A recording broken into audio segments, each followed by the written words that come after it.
Yo, what's up? It's your boy One Shot Nas, and I'm 100% quitting being a freelance DP, and I'm taking on the CEO role of a videographer and photographer. 100%. Let's talk about why.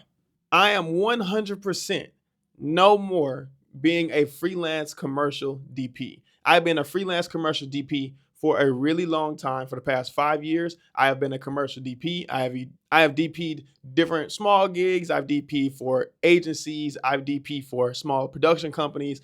I have been a freelance cinematographer for the past 5 years, man. And there's a lot of reasons why I am 100% stopping. Let me tell you how I got into being a freelance cinematographer. This is how I got into freelance cinematography.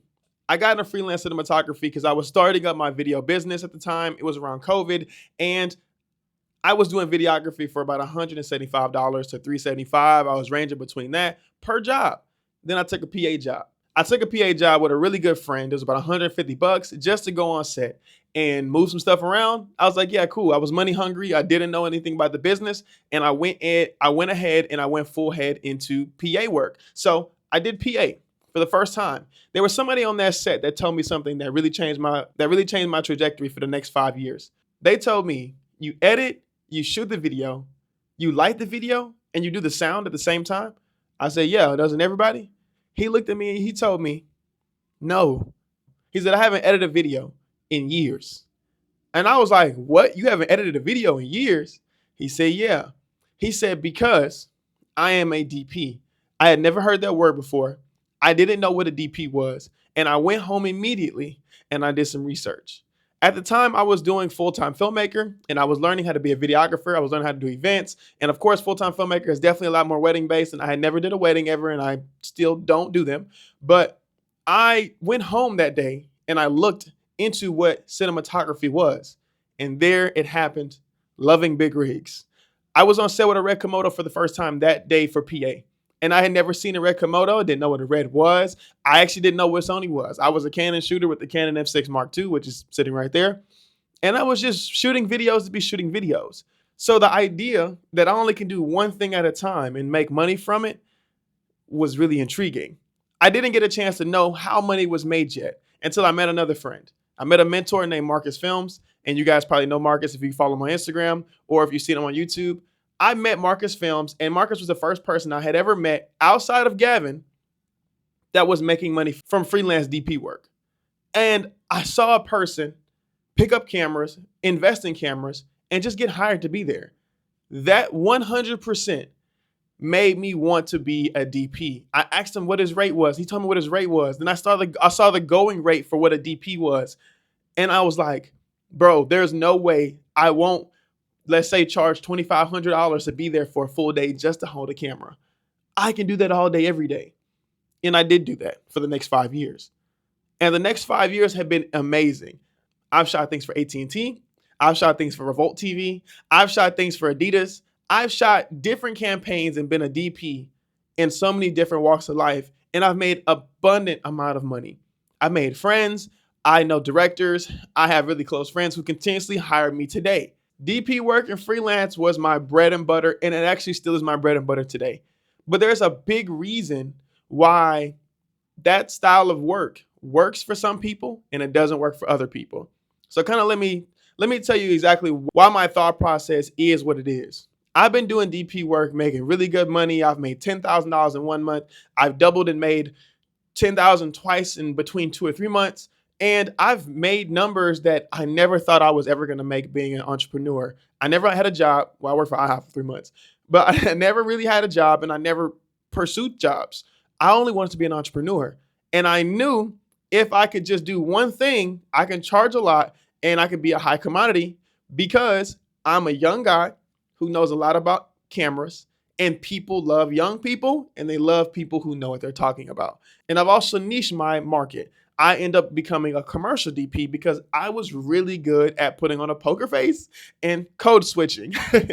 So being able to code switch, I was able to get on sets for minorities quickly. And I was also able to get on sets with non-minorities and be able to sound and show my age, but also show my maturity in the art. And that has been great and has been my bread and butter for the past 5 years. With that being said, I'm ready to get back into being my own business owner. That's the true topic for today. Why do I want to not be a DP? The reason I don't want to be a DP is because I don't want to work for other people anymore. I don't want to work for another production company. I don't want to work for my friends. I will still work for my friends. I have to pay for bills, right? But I don't want to. I'm tired of having the client go through them and I get a chunk of the change.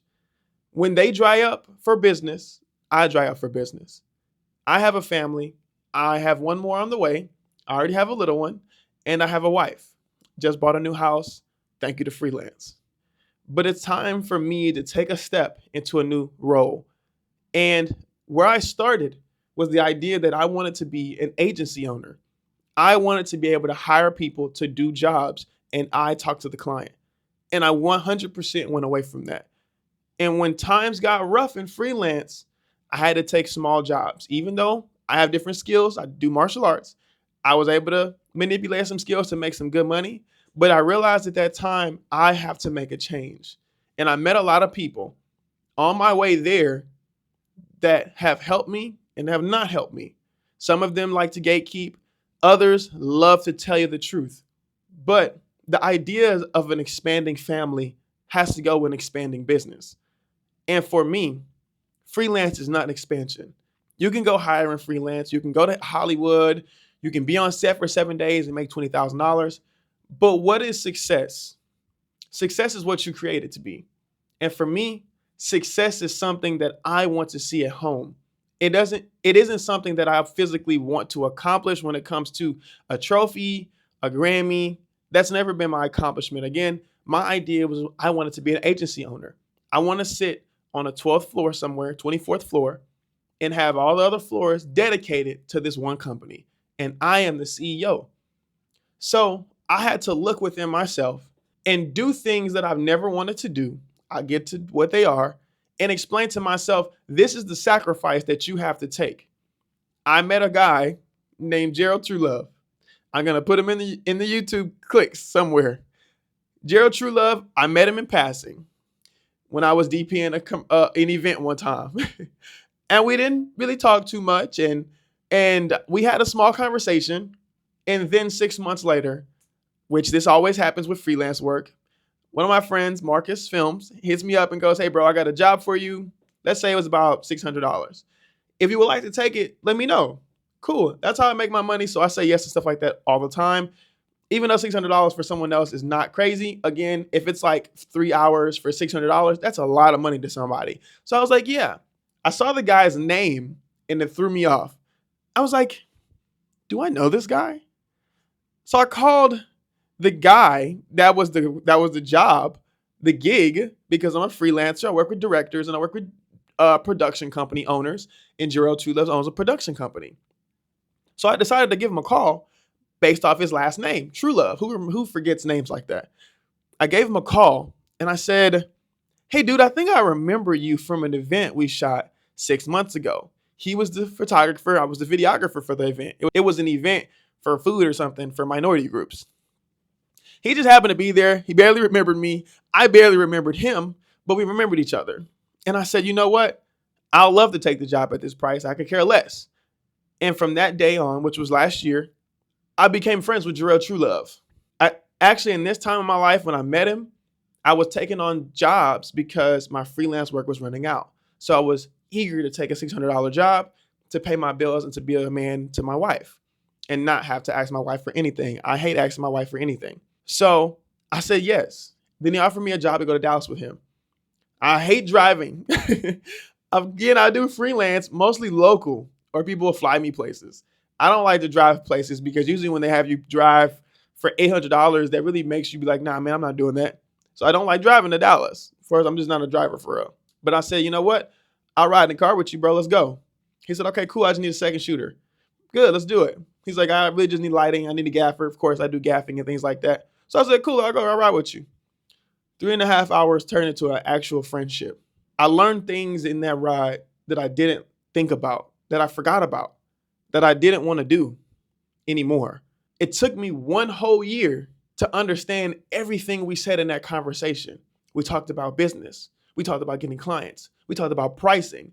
We talked about the difference between freelance and being an owner. So I'm coming to you today to tell you I'm going to be an owner from now on. I won't give you all his information that he told me in the video, but he changed my life in the structure standpoint.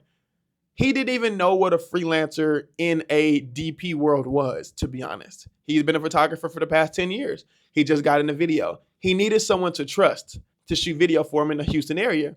I said, brother, I'm your guy. Of course, and I'm Marcus's guy. So I'm the guy. When it comes to that, I'm kind of a him. I'm a big camera guy, Reds, Black Magics, just got into Sony at the time. At this time, I was hungry, I was eating. 4 years into my job, knowing everything about lighting, I needed all this experience, don't get me wrong. And I talked to Gerald and we did the job. I saw and heard him. This is what really changed my heart. Because I heard everything he said, it made sense. But I was in a car with him, we were shooting. He took a call. In 3 minutes, he closed $7,000. In 3 minutes, I saw a man close $7,000 for 2 days. One service. I have personally not talked to a client in so long because my clients are my friends. Hey, bro, I got something to do. Hey, bro, this, and that. Hey, bro, this, and that. Seeing a man close $7,000 and you haven't talked to a client in years, and the clients that you do talk to are 350, 700, 1500 every now and then. You're pulling tooth and nail to get something done. You're overdoing something. You're doing this. It doesn't make sense a lot sometimes to do, photography, videography work when you make so much money doing freelance work. I can work twice a week and get two $1,500 checks within 1 week. And I was okay with that life with just me and my wife and one child. No house, no nothing.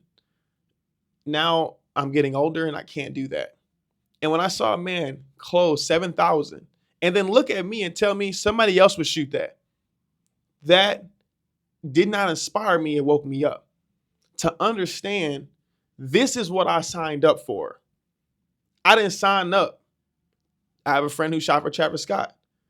I didn't sign up to be 71 days late out of a net 30. I didn't sign up to be a 15-hour shoot day. I didn't sign up for that. I signed up for the money to be an entrepreneur. And that was the easiest way to get it. That was the way as a young man, I'm only 26. That was the way as a young man that I can get into the pie without someone questioning my age, my background, or my skin color, to be realistic. People respect me all across the board when it comes to my shooting because they need someone to do the job. And when I saw somebody upgrade that money, I said it's time for me to upgrade into doing the real job, being the owner. It took me 1 whole year to make this video because I did not understand it. I didn't know how it worked. I didn't know the sacrifices that I needed to take. And I'm taking real sacrifices now. I'll give you an example. I restructured the whole business. I'm destroying the idea of my old business. And I'm doing things like picking up photography. I despised photography for years because I'm just not a photographer. I'm a DP. We don't do the same thing. I'm a gaffer. We don't do the same thing. We talk to 2 different clients. I don't do lifestyle stuff.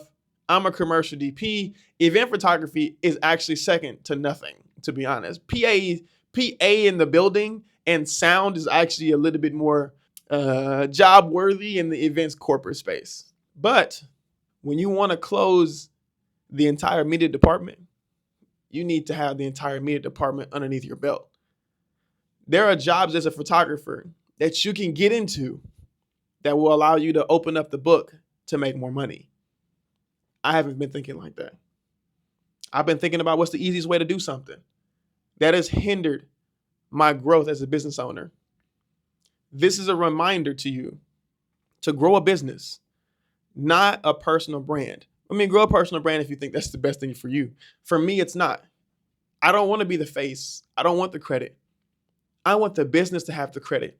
I want the business to have the shooters. I want the policy to match whatever is being asked, whatever my shooters have to do, whatever the uniform is. And Gerald tells me this all the time. He says, I'm a 6 out of 10 when it comes to the videos. I get the client though. So again, I'm 100% done with being a DP. I love DP work. I love cinematography. I love crafting and getting an image. But shooting with Gerald, a lot of stuff we don't even do. He had never shot with a camera bigger than something out of his hand. He doesn't need a red camera. He doesn't need a Blackmagic camera. He doesn't need an Ari Alexa. He can care less for an Ursa. It's too big. It doesn't get the job done. My clients don't care. I've heard that saying from so many people. I didn't believe that though. My client doesn't care. My client doesn't care. I cared enough for them. Like, no. They care about the red and they care about the raw footage and they care. But again, really real, the client that I was talking to cared. They were DPs. They were directors. They were gaffers. They were X, Y, and Zs. They were producers. They needed to know what camera I shot with. They needed to know what the turnaround rate could be for delivering footage. They needed to know how many seconds we held that shot and the shot list. People in Jarrell's world do not care. Those clients want a product and they want it finished. That's it. And for a fact that I have not been thinking about that ruins me every day. And recently I have made changes to do that. No C70s, no red Komodos, barely an FX2. Let's get a photography camera, open up the business world, and do what we need to do to make the money. So guys, I wanted to make this video to tell you my story, to tell you my evolution, and to tell you what I will be doing from now on. Jarrell calls it freelance to CEO owner. I didn't like the ring at first. It was like last 2 weeks ago. And I was like, you know what? But that's true. From freelance to owner. So this YouTube page now will be from freelance to owner. Let's talk about how we can get some more clients. Let's talk about how the equipment needs to fill the job. Let's talk about how to make $20,000 with one phone call and then hire someone else to do it so you can chill in Bali. That'll be my content from now on, guys. I appreciate you for watching. I'm no longer a freelance DP. I'm no longer a cinematographer. But if you want to hire me, just give me a call. I'll take the job, but I'm not doing it no more because we have a goal to sit in Bali and let somebody else do it, shoot it, edit it, whatever, fill in the gap, and you take the profit because we want to be millionaires and billionaires. There's not a way where a freelancer can become a billionaire if they work for someone else. Do for self or suffer the consequences. That's all I'm saying. So thank you guys for watching. It's your boy One Shot Nas, and we will be back with more content in the freelancer to owner space. Love you guys and girls. Peace.